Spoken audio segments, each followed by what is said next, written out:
Bow Wow is being side-eyed right now after making a statement on Rocsi's podcast saying he missed Diddy parties.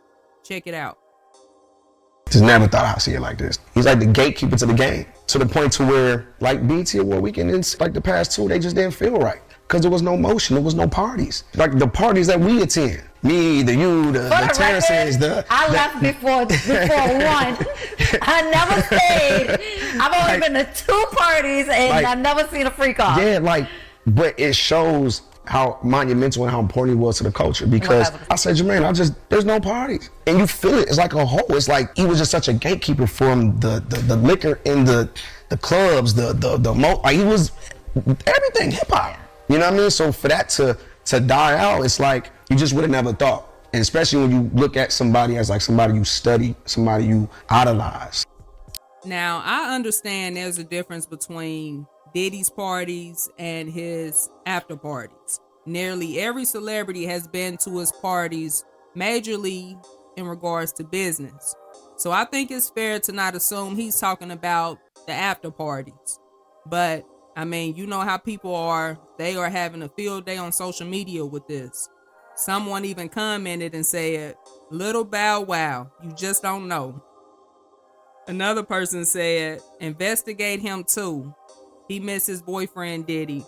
Someone else said, "Tell him to go to jail with him." Another person said, "After what we saw happen to Cassie, you want to party with him."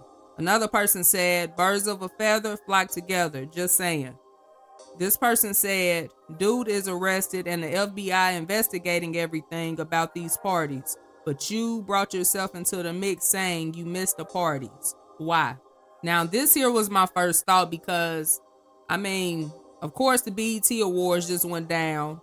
And so there was no after party for many of them to attend. But it's like, come on now. All you can think about is saying you missed Diddy parties. Like, this is not the time to be thinking about yourself. And we are not talking about someone who has minor charges. Like, we are talking about someone who has been charged with, racketeering and sex trafficking. And so it's like, come on now, Bow Wow. Like, you just gotta be real. Like, would he be thinking about Diddy's parties if his daughter was one of Diddy's sex traffic victims? I highly doubt it. Because if Diddy abused his daughter, like he did Cassie and many others, a party would be the last thing on his mind. And notice Bow Wow said him and many others idolized Diddy. Everybody wanted to be like him, and I believe that's the problem. And that's why all of their idols are coming down now, because many of them have remained silent for too long. More respect for Diddy, more respect for the persons of people, more than they have respect for the truth. And again, this is why many of these idols are coming down. And so it's just like, okay, Bow Wow, sometimes it's just best to just be quiet and sit things out. Just sit it out. But that's enough of my thoughts. Drop you all's thoughts in the comments below.